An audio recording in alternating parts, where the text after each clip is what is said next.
Garden update, June 15, 2011. Starting with the front crops this time. The casa bananas are doing okay. They're vining kind of slowly, but they haven't produced any flowers. These are the leaves of the casa banana. They're smooth and they have 5 points. Kind of neat.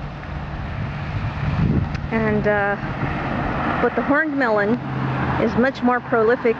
It was planted afterwards, and it's already taken over, and it's got spikes all over it. Hence, it's a horned melon, and it's out competing the poor casa bananas. So no casa bananas and horned melons together next time around. I pollinated 3 of the fruits, and they're doing really well. These have horns. They are really spiky and they hurt. I'm hoping the spines will fall off by the time they're ripe. This will turn orange, and I'm very much looking forward to eating one of those. There's another one down here, and there's one right here. And the other 2 buckets have been a disaster. I'm letting everything in that last one die. And then this one I had planted miniature cucurbits like mouse melons and exploding cucumbers, and I have squirrel problems again. I hate those squirrels. I have to restart that for the 3rd time.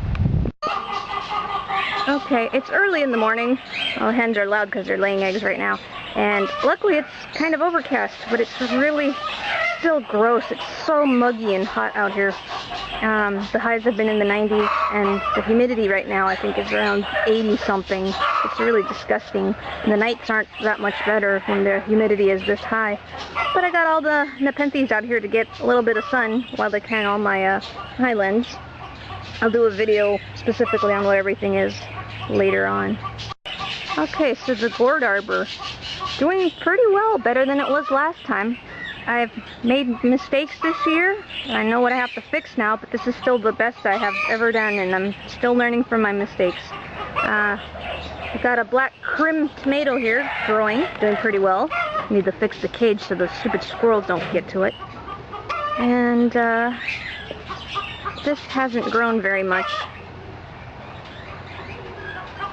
I don't think it's going to get much bigger, but the big one down here is doing good. I think it's as big as it's going to get. And we got a new, where is it? This, I think it's an apple gourd. I hope it'll grow and make it. We got a pointed cannonball gourd. It's perfectly round except for the point, so it's called a cannonball. And this is just awesome. This is the zucca gourd. Get these leaves out of the way.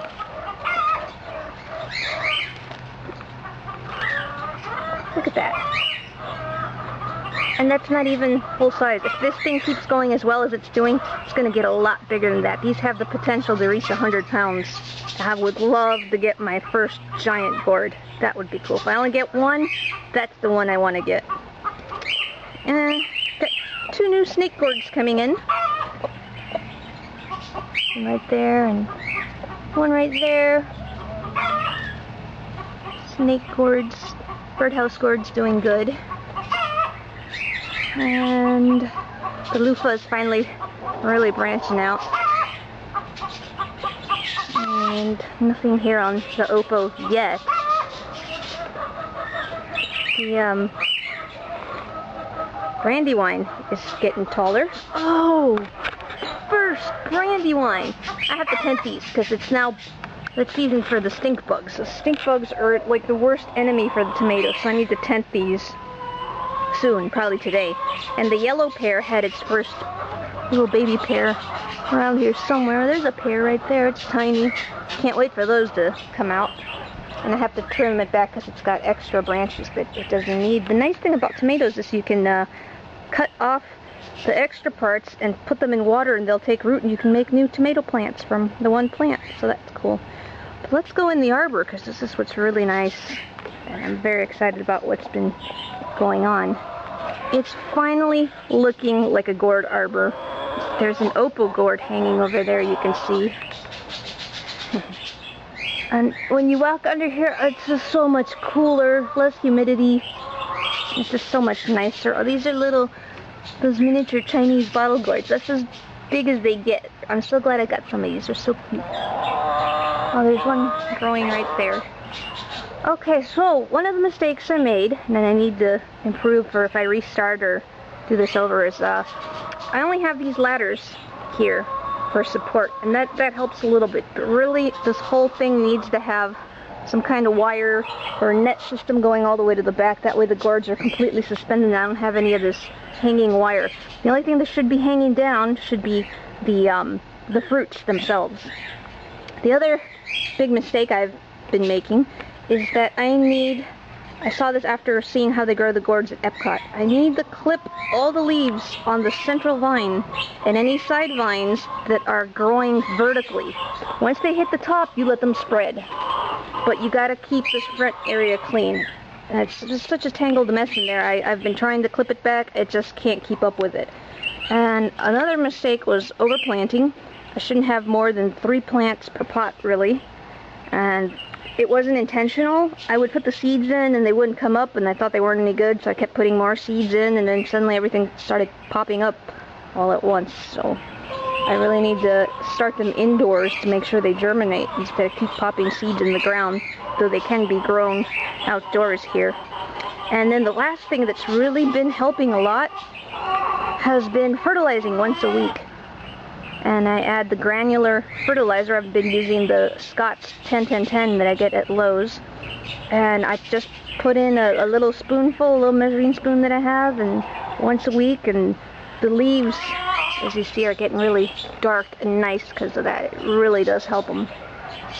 So that's really all I need to do, and I'll probably have some really good gourds. Unfortunately, I'm getting the powdery mildew, which is a plague to all cucurbit plants. You can see how it's got like this snow on it. I'm going to have to cut all those off. But once the plant is infected, you can't really stop it. There's not even anything you can spray on it. It just sucks. But I think I am going to get some gourds this year. But this is the view I love. It needs to be greener and have lots of gourds hanging around.